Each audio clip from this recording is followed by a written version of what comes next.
सुंदर सी कथा सुनाई, राजाओं का वर्णन सुनाया मैंने तुम्हें।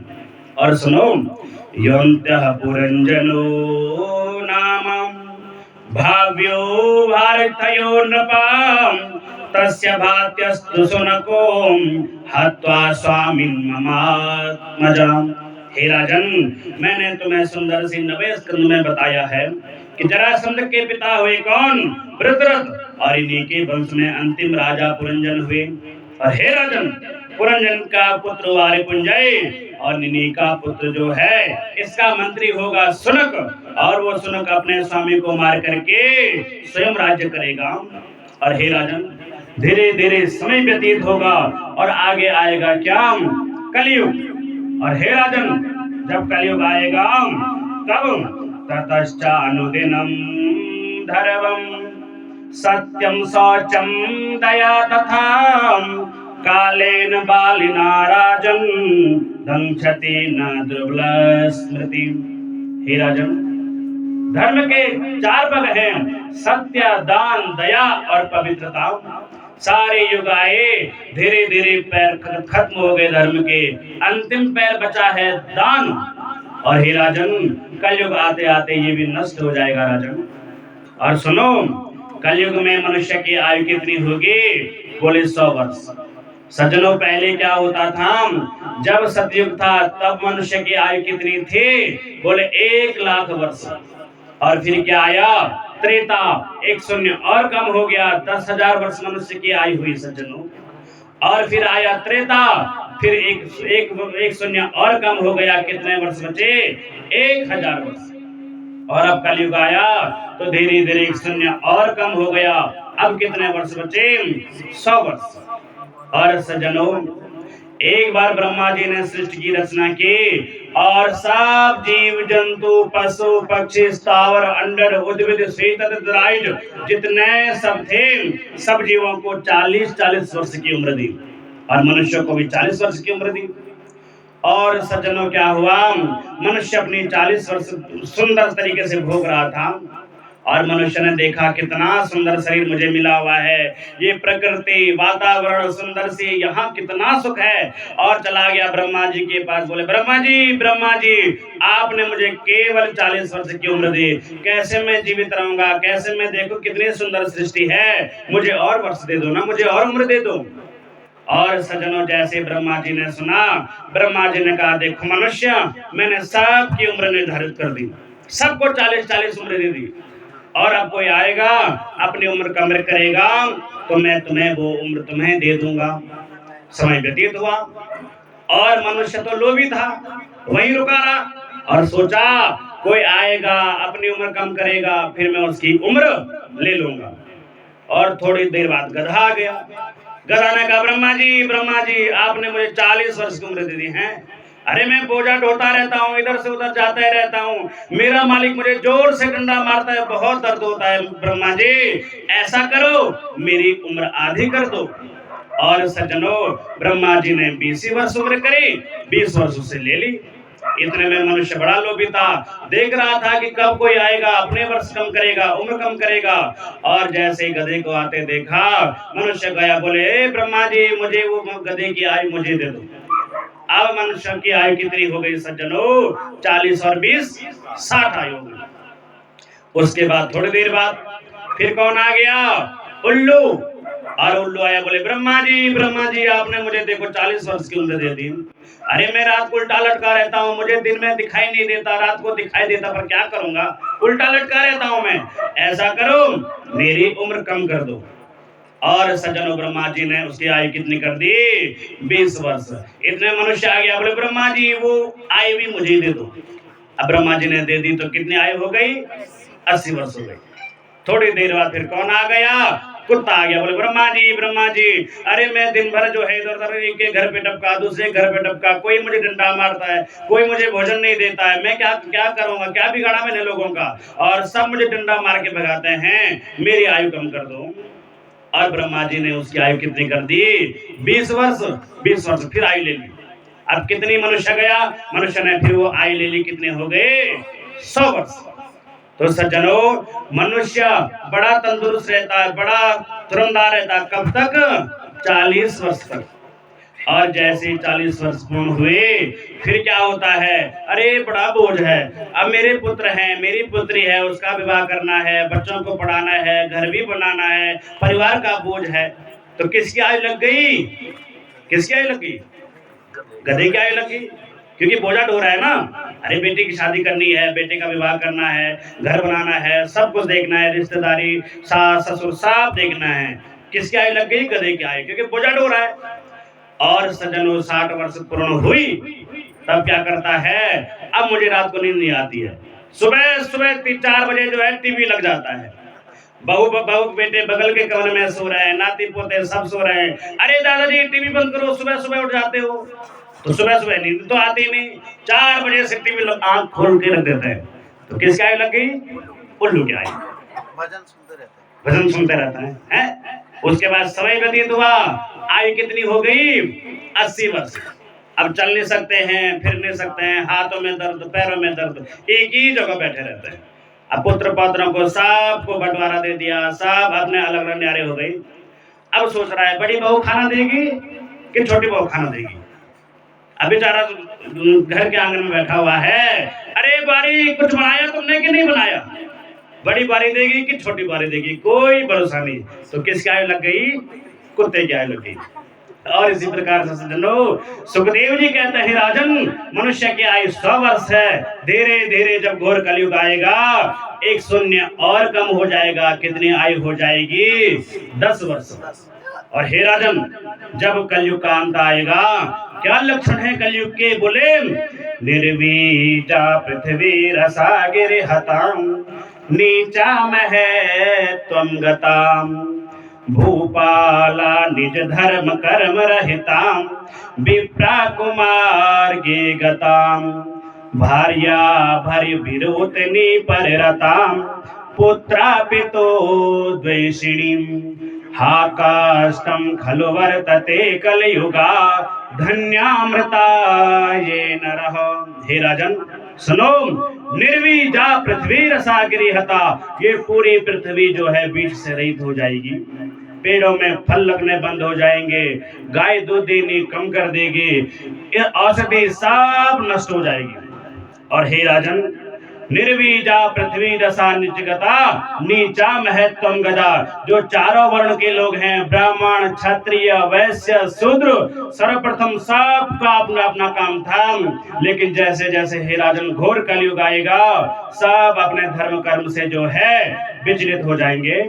और भूपाला निज धर्म कर्म रहिता, सभी लोग जो है अपने धर्म कर्म से रहित हो जाएंगे। राजा राजपथ का गलत उपयोग करने लग जाएगा। ब्राह्मण लोग, क्षत्रिय वैश्य शूद्र सब अपने धर्मों से विचलित हो जाएंगे। और भार्या भरत विरोधिनी परिरता, पत्नी जो है अपने पति से संतुष्ट न होकर के पर पुरुष के साथ रत हो जाएगी। और पुत्रा पितो द्वेषिणी, पिता और पुत्र में राग द्वेष हो जाएगा, कष्ट हो जाएगा, कलह होगा, हर घर घर में कलह होगा, एक दूसरे की बात कोई नहीं मानेगा। पिता अपना धर्म भूल जाएगा, पत्नी अपना धर्म भूल जाएगी, एक दूसरे से झूठ बोलेंगे, अत्याचार पापाचार सब जो है अनेक प्रकार से बढ़ जाएगा। उस समय क्या होगा? अट्टसूला जनपदम शिवसूला द्विजातयाम कामिन्याम केशशूलस्याम संभवन्ति कलायुगा। हे राजन अट्टसूला जनपदाम, जब लोग अपनी पैतृक भूमि को छोड़ करके विदेश गमन करने लग जाएंगे, पितरों को कोई नहीं मानेगा, पितृ कोड़ी सारी बाजा पड़ जाएगी। और हे राजन शिवसूला द्विजातया, भगवान शिव के अंश को लोग खाने लग जाएंगे। और कामिन्याम केशशूला, कामिनी जो स्त्रियां होती है, स्त्रियां अपने बालों को सुंदर सा श्रृंगार करेंगी, अपने बालों से बहुत बड़ा प्रेम करेंगी। और इसी प्रकार से जब ऐसे ऐसे घोर कलयुग आएगा, तब समझ जाना संभवन, क्या हो रहा है, संभवन्ति कलायुगा, तब समझ जाना ये कलयुग आ गया है। और हे राजन धीरे धीरे सब लोग अपने मार्ग से विचलित हो जाएंगे, एक दूसरे को मार काट करके लोभी हो जाएंगे, काम क्रोध लोभ मोह दम सब के अंदर भर जाएगा। इस प्रकार से सब जो है पिता पुत्र का रक्त का पान करेगा, एक दूसरे के प्रति जो है इतना विकर्षण फैल जाएगा, झूठ बोलेंगे फरेब करेंगे, और जब इतना अधर्म हो जाएगा उस समय हा कष्टम खलु वर्तते कलयुगा, उस समय के लोग क्या सोचेंगे, हे भगवान यहाँ कितना कष्ट है, हा कष्टम खलु वर्तते कलयुगम धन्यामृता ये नरः, इससे अच्छा तो वही लोग धन्य हैं जो मृत्यु को प्राप्त हो गए हैं, जो इस धराधाम को छोड़ करके और जिनकी मृत्यु हो गई है वो बड़े भाग्यशाली हैं। हमें यहाँ कितना कष्ट हो रहा है। और हे राजन, जब अत्यंत घोर कलयुग आएगा उस समय मनुष्य की आयु 10 वर्ष की हो जाएगी और मनुष्य का कद इतना छोटा हो जाएगा कि बैंगन का पेड़ है ना, बैंगन का पौधा, उसमें मनुष्य जो है सीढ़ी लगा करके बैंगन को तोड़ेगा, इतना छोटा मनुष्य। और सज्जनों 9 वर्ष की कन्या 5 वर्ष की कन्या जो है विवाह हो जाएगा, इसी प्रकार से 9 वर्ष की कन्या गर्भवती हो जाएगी। और जब घोर घोर कलयुग आएगा, अनाज उगना बंद हो जाएगा, सब जब अधर्म हो जाएगा, जब सूर्य भी अपना काम करना बंद कर देगा, चंद्रमा भी अपना काम करना बंद कर देगा, इस प्रकार से पृथ्वी जब ये जीव लोग इतना कुकृत्य करेंगे, पृथ्वी भी रुष्ट हो जाएगी, अपना रस सब सोख लेगी। अंतिम में सज्जनों एक दिन क्या होगा, उसी समय संबल ग्राम मुखस्य ब्राह्मणस्य महात्मनः भवने विष्णु यशः कल्किर प्रादुर्भविष्यति। संबल ग्राम में विष्णु यश नाम के एक ब्राह्मण होंगे और उस विष्णु यश नाम दत्त के ब्राह्मण के घर में 9 वर्ष की कन्या के गर्भ से भगवान का कल के अवतार होगा। बोलिए कल के भगवान की। और कल के भगवान का अवतार होगा सज्जनों, और वो अपने देवदत्त नाम के घोड़े पर आकर के फरसा हाथ में लेकर के सारे जितने अधर्मियां हैं सबको नष्ट करके, सबको मार काट करके पूरी इस पृथ्वी को रक्त से विहीन कर देंगे। और फिर क्या होगा, उसी समय जो ऋषि मुनि होंगे वो बीज लेकर के कंदराओं में छुप जाएंगे, और फिर जब पूरी पृथ्वी रक्तमय हो जाएगी, चारों तरफ फिर जो है 12 मेघ उगेंगे, फिर वर्षा होगी, उस वर्षा से पूरी पृथ्वी जलमग्न होगी, और फिर 12 सूर्य उगेंगे और वो सूर्य पृथ्वी को खूब तपाएंगे और इतनी तपन होगी, उसके बाद फिर हे राजन फिर दोबारा से सतयुग त्रेता द्वापर और कलयुग की शुरुआत होगी। और हे राजन, अब तुमने जो प्रश्न किया था मुझसे कि मेरी मुक्ति कैसे होगी, 7 दिन में मुझे मरने का श्राप मिला हुआ है, तक्षक सर्प आकर के मुझे डस देगा, तो सुनो उसकी मुक्ति का उपाय कैसे होगा। बोले श्रीमद् भागवत कथा श्रवण करके। और हे राजन, समय आ गया है, आपने जो है मुझसे 7 दिन पहले ये प्रश्न किया था, मैंने उत्तर दिया था, और अब मैं तुमसे एक प्रश्न करता हूं, क्या तुम मेरा उत्तर दोगे। परीक्षित ने कहा गुरुदेव आप प्रश्न तो पूछो। और सज्जनों सुखदेव जी कहते हैं, तुम तो राजन मरिष्येति पशु बुद्धि मिमां जहिम न जात प्राग भूतो थम देवता त्वं न दंशति। सुनो, आज जो है वही 7वां दिवस है और 7वां दिन आज है। यदि तक्षक सर्प आया और उसने तुम्हें डसा तो क्या तुम मरोगे।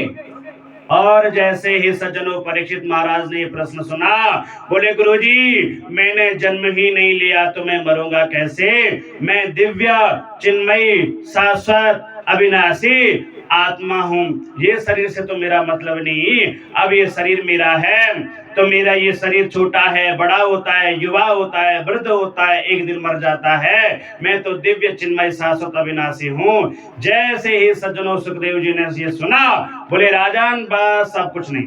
और तुरंत सज्जनों व्यास जी ने कहा, सुखदेव जी ने कहा, हे राजन यही सुंदर सी कथा परमात्मा नारायण ने ब्रह्मा जी को दिया, ब्रह्मा जी ने नारद जी को, और नारद जी ने वही कथा मेरे पिता व्यास जी को दिया। और हे राजन, व्यास जी ने मैंने सुंदर सी कथा तुम्हें सुनाई। अब हे राजन, अब मुझे आज्ञा दो। और सज्जनों, सुखदेव जी खड़े उठे। राजर्षि परीक्षित ने सुंदर से सुखदेव जी का वंदन किया और इत्युक्तस्य मनुज्ञाय भगवान बादरायणी जगाम भिक्षुवीनाकम नरदेवेन पूजिता। सुखदेव जी खड़े हुए और परीक्षित को आशीर्वाद दे करके सीधे वन में चले गए। बोलिए सुखदेव जी महाराज की, व्यास जी महाराज की, श्रीमद्भागवत महापुराण की। सुखदेव जी वन में गए। इधर परीक्षित महाराज का पुत्र जन्मेजय सुंदर सी व्यवस्था की थी सुखदाल के किनारे और सब मंत्री संतरी को लगा दिया।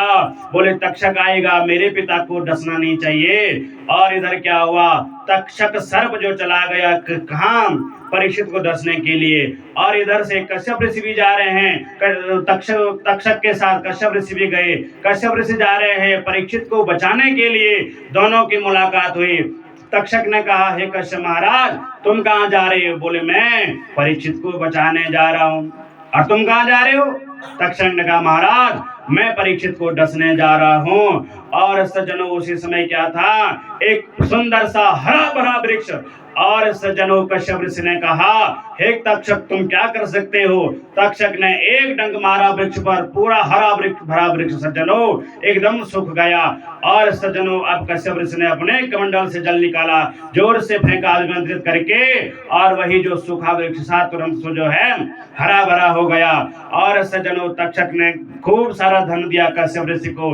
कश्यप ऋषि वापिस आ गए। और अब क्या हुआ, तक्षक चला गया सीधे सुखदाल में। और एक कोई ब्राह्मण अब जो है महाराज परीक्षित के दर्शन करने के लिए जा रहा था, हाथ में फूलों की थाली। और सज्जनों, परीक्षित ने सूक्ष्म सा छोटा सा रूप लिया, फूल में चला गया। ब्राह्मण देवता अंदर गए परीक्षित के पास। उसी समय सज्जनों, उस फूल में से तक्षक ने बड़ा विशाल काय अपना स्वरूप बना दिया। और लेकिन उससे पहले सज्जनों, परीक्षित महाराज तो परम धाम गमन करने के चले गए। उनको मोक्ष की प्राप्ति हो गई, सदगत की प्राप्ति हो गई। वहां पर तो परीक्षित का मृत शरीर पड़ा था। अब जो है तक्षक सर्प ने सज्जनों विशाल काय अपना स्वरूप बनाया और परीक्षित के मृत शरीर को डस दिया। और जैसे ही डसा, उसी समय परीक्षित के मृत शरीर से हाहाकार धुआं निकलने लगा, अग्नि जलने लगी। और जैसे ही जन्मेजय ने देखा परीक्षित को जो है मेरे पिता को तक्षक ने डस लिया। सारी नगरी में, सारे हस्तिनापुर में, सुखताल में सारी सज्जनों सीधे धुआं फैल गया। इतनी अग्नि से ज्वाला लपटने लगी। सैनिक लोग आए, बोले जन्मेजय तुम्हारे पिता को जो है तक्षक ने डस लिया। और जैसे ही जन्मेजय ने सुना, क्या मेरे पिता को तक्षक ने डसा? हाहाकारो मनासीदम भुवि खेदिक्षु सर्वतः विस्मिता यमन सर्वे देवासुर नरादय। सज्जनों, जन्मेजय हाहाकार मचाने लगा। चारों तरफ देवी देवता आ गए। सब लोगों ने कहा, अरे परीक्षित को जो है सर्प ने डस लिया, परीक्षित को सर्प ने डस लिया। और जन्मेजय स्वपितुरम श्रुत्वा तक्षक भक्षितम यवाजुवाय संक्रुद्धो नागानाम सत्वयज्ञयम्। और जैसे जन्मेजय ने सुना, जन्मेजय ने ब्राह्मणों को बुला करके सर्प यज्ञ किया और ब्राह्मणों ने सर्पों का आह्वान किया। सारे सर्प जो है यज्ञ में आने लगे। और इतने में क्या हुआ, बहुत सारे सर्प जब यज्ञ में भस्म होने लगे। इतने में जन्मेजय ने ब्राह्मणों से पूछा, हे गुरु देवताओं, क्या तक्षक आया? ब्राह्मणों का नहीं आया तक्षक। बोले तक्षक कहाँ गया? बोले हे राजन, तक्षक जो है इंद्र के आसन के पीछे छुप गया। और सज्जनों, जन्मेजय ने कहा, ब्राह्मण देवताओं, अब जो है इंद्र भी तक्षक के साथ जो है मिला हुआ है, इंद्र को भी मारने की आहुति डालो। और ब्राह्मण देवताओं ने इंद्र की मारने की आहुति डाली। इंद्र का सिंहासन डगमगा गया। इतने में इंद्र का सिंहासन भी जो है यज्ञ में गिरने लगा। तुरंत बृहस्पति देवता उत्पन्न हो गए। बृहस्पति देवता ने जो है अब जो है जन्मेजय का हाथ पकड़ा, बोले अरे जन्मेजय, तुम्हारे पिता ने तो सुंदर से भगवत की कथा सुनी, उनको तो मोक्ष की प्राप्ति हुई, उनको तो मुक्ति की प्राप्ति हुई। भगवान ने सज्जनों परीक्षित को अपने अपने बैकुंठ में स्थान दिया, भगवान के चरणों में उनका वास है। हे राजन, तुम जो है इन निरपराध सर्पों की आहुति मत दो। और सज्जनों इसी प्रकार से सुखदेव जी कहते हैं, हे राजन, मैंने तुम्हें सुंदर सी कथा सुनाई, और इस कथा को जो सुनता है ना, विद्यार्थी लभते विद्याम, धर्मार्थी लभते धनम, पुत्रार्थी लभते पुत्राम, मोक्षार्थी लभते गतिम। हे राजन, जो विद्यार्थी हैं उनको विद्या की प्राप्ति होती है, जो धनार्थी हैं उसको धन की प्राप्ति होती है, जो इस प्रकार से जिसको जो मनोकामना होती है उसको वो प्राप्त होती है। और हे राजन, कलयुग में यही सर्वतो प्रधान है। इसी प्रकार से कलयुग केवलम नाम आधारा, सुमिरे सुमिरे नर उतरहि पारा।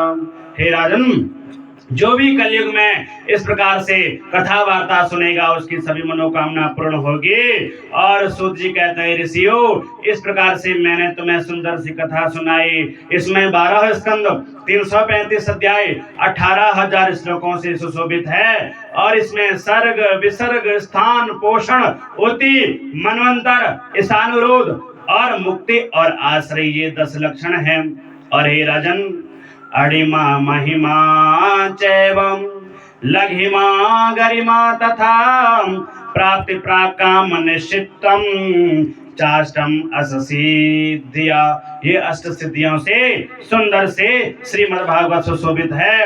और हे राजन, अंतिम में मैं ये कहना चाहता हूँ, निगमानम यथा गंगा देवानामुच्यतो यथा, वैष्णवानां यथा शंभो, पुराणानामिदं यथा। जिस प्रकार गंगा नदी नदियों में सर्वश्रेष्ठ है, वैष्णवों में भगवान शंकर सबसे श्रेष्ठ हैं, उसी प्रकार से पुराणानामिदं यथा, पुराणों में श्रीमद् भागवत सर्वश्रेष्ठ है। और सज्जनों, अब सूत जी भागवत कथा का अंतिम श्लोक जो है ऋषियों को सुना रहे हैं। समस्त जजमान परिवार हाथ जोड़ करके वंदन करें, अपने पितृ देवताओं का सुमरण करें, और भगवान इष्ट देवी, कुल देवी, ग्राम देवता, दोनों देवता सभी का स्मरण करके वंदन करें, हाथ जोड़ करके कि हे भगवान, हे पितृ देवताओं, हमने आपकी मुक्ति के लिए सुंदर से यहाँ पे ब्राह्मणों को बिठाया, सुंदर से व्यास मुख से श्रीमद् भागवत की कथा सुनी। आपके आशीर्वाद से हमने आपके सदगति सदमोक्ष के निवारण के लिए पितृ तर्पण किया, गाय दान किया, सुंदर से व्यास मुख से आपको श्रीमद् भागवत की कथा सुनाई। हे पितृ देवता लोगों, आप जहाँ कहीं भी हैं, हमने अपनी ज्ञान के अनुसार, अपनी श्रद्धा के अनुसार, यथाशक्ति यथा भक्ति ब्राह्मणों ने पाठ बिठाया। सुंदर से ब्राह्मणों ने अपना जो है कर्मकांड के द्वारा, व्यास जी ने अपने वचनामृत के द्वारा जितना ज्ञान था, जितनी शक्ति थी, हमने आपका वंदन किया, पूजन किया। सब ने अपना तन मन धन से अपना सहयोग दे करके सुंदर सी आपके मुक्ति के उपाय के लिए हमने श्रीमद् भागवत की कथा की। और हे प्रभु, सब हम जो हैं पापो हम पाप कर्मा, हम पापात्मम पाप संभवम, हम तुच्छ प्राणी हैं। किसी प्रकार से येन कैन प्रकार से काम, क्रोध, लोभ, मोह, इन 7 दिनों में हमें किसी भी प्रकार से कोई भी कुछ भी हुआ होगा, उसको आप माफ कर देना। और हे पितृ देवता, आवाहनम न जानामि तवार्चनम, पूजां चैव न जानामि, क्षम्यतां परमेश्वरी। मंत्रहीनं क्रियाहीनं भक्तिहीनं सुरेश्वरं, यद पूजितं मया देवं परिपूर्णस्तदस्तु मे। हे पितृ देवता, हम आपका आह्वान नहीं जानते हैं, हम आपका मंत्र नहीं जानते हैं, हम आपकी क्रिया नहीं जानते हैं, और हमने जितना भी ज्ञान था, जितनी भी श्रद्धा थी, आपका पूजन किया। और हे पितृ देवता, हम आदि देव जनार्दन भगवान विष्णु से प्रार्थना करते हैं कि वो हमारे पितरों की सदगति सदमोक्ष प्राप्ति हो, उनको मुक्ति की प्राप्ति हो, और भगवान वैकुंठ में उनका वास हो, भगवान विष्णु के चरणों में वास हो, भगवान विष्णु का वंदन करेंगे। शांताकारं भुजगशयनं पद्मनाभं सुरेशं विश्वाधारं गगनसदृशं मेघवर्णं शुभांगं लक्ष्मीकान्तं कमलनयनं योगविद्यानिगम्यं वन्दे विष्णुं भवभयहरं सर्वलोकैकनाथनं। सज्जनों, भागवत का अंतिम श्लोक है, सब मेरे साथ बोलेंगे। नाम संकीर्तनम यस्याम सर्व पाप प्रणाशनम प्रणामो दुःख शमनः तं नमामि हरिं पदं तं नमामि हरिं पदम्। ओम शांति शांति सुशांतिर्भवतु। ओम